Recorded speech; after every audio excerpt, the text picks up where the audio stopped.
Если ты любишь жанр фантастики, то ты просто не можешь не любить фильмы о космосе. Космос — это что-то притягательное не только для человека в целом, но и для киноманов. С развитием технологий для изображения новых миров на большом экране количество подобных фильмов будет только увеличиваться. Привет, ты на канале Кинотест. В этом видео я расскажу о 5 фильмах про космонавтов. Ссылки на все предыдущие части находятся в описании. Поехали! Пятое место. Высшее общество.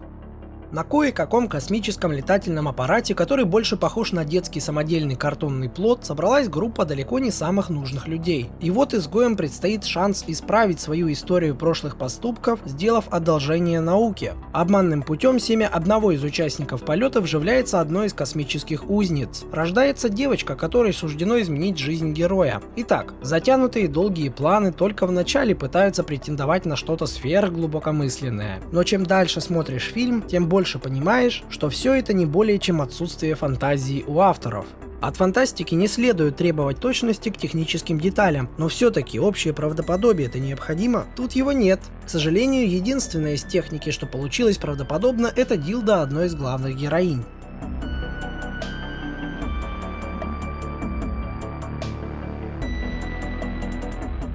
Четвертое место. Фильм «Спутник». СССР, 1983 год. На Землю возвращается космический аппарат, но от людей скрывают, что из двух космонавтов живым можно считать только одного. Что произошло на борту, остается загадкой, но факты указывают на то, что космонавты столкнулись с новой формой жизни, и выживший вернулся не совсем один. На засекреченную военную базу, где космонавт Константин Вишняков содержится под строгим контролем и наблюдением, привозят нейрофизиолога Татьяну Климову, чтобы она оценила его состояние. Поначалу нам хорошо раскрывают образы персонажей. В контексте развития сюжета заглавные герои отыгрывают вполне убедительно, но в какой-то момент вдруг резко меняются в своих предубеждениях. Матчасть авторами не изучена. Для времен событий фильма слишком современное оружие, да и вообще все оборудование и форма не соответствуют данному временному отрезку.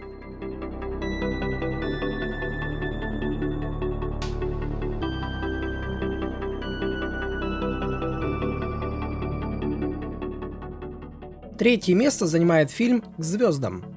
Недалекое будущее. Несколько лет назад человечество запустило программу поиска внеземной жизни, проект Лима, во главе которой стоял некий капитан Макбрайт. Последний сигнал экспедиции был зафиксирован в районе Нептуна, и с тех пор о его судьбе ничего не было известно. Через 16 лет после исчезновения на Земле начинают происходить странные вспышки энергии, выводящие из строя электросистемы и сеющие хаос и разрушения. По данным американского космического агентства, сигнал идет с Нептуна, и теперь сыну знаменитого космонавта поручается ответственная миссия. Итак, человечество смогло построить космический лифт на орбиту, но сделали его склеив 1000 МКС. Научились контролировать антиматерию, но уничтожают угрозы старой доброй ядерной бомбой. Строят огромные лунные города, но летают на космических кораблях из 2018-го. Все это приправлено дурными капитанами кораблей, которым плевать на технику безопасности, и они не против пострелять из пистолетов внутри космического корабля. В общем, так-то фильм про одиночество людей, враждебность космоса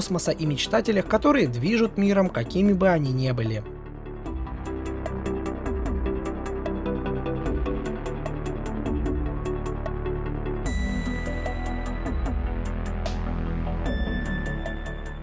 Второе место. Гагарин первый в космосе.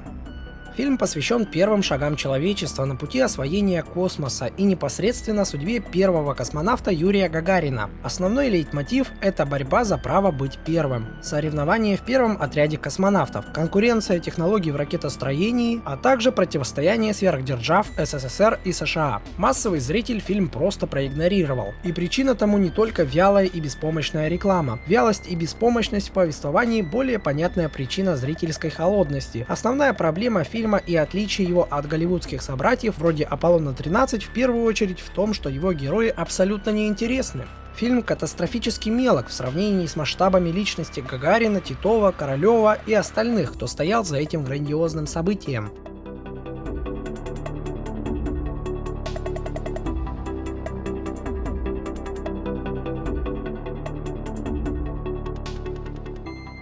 И первое место получает фильм «Луна-2112». Контракт Сэма подходит к концу. Он провел 3 года на Луне, следя за автоматизированной станцией по добыче редкого газа. 3 долгих года в полном одиночестве. Если не считать говорящего робота Герти, могут изменить любого. Снят фильм был с небольшим бюджетом, поэтому каких-то мощных спецэффектов ждать от него не стоит. Но они и не нужны, потому что главное здесь показать чувства персонажей. Борьбе с энергетическим кризисом на Земле уделено минимальное время, и акцент сделан на уединенной лунной станции, вдали от шума улиц, детского плача и всепроникающей информационной зависимости. Абсолютная часть показанной картинки относится к тесным и давящим помещениям, где единственным собеседником главного героя является компьютер Герти. Ты не увидишь здесь напряженных вылазок на опасную поверхность спутника, только рутинную, по большей части отлаженную годами работу с породой. Зрители не пытаются развлечь драками, перестрелками или погонями. Перед нами история, завязанная на созерцании и периодическом осмыслении увиденного.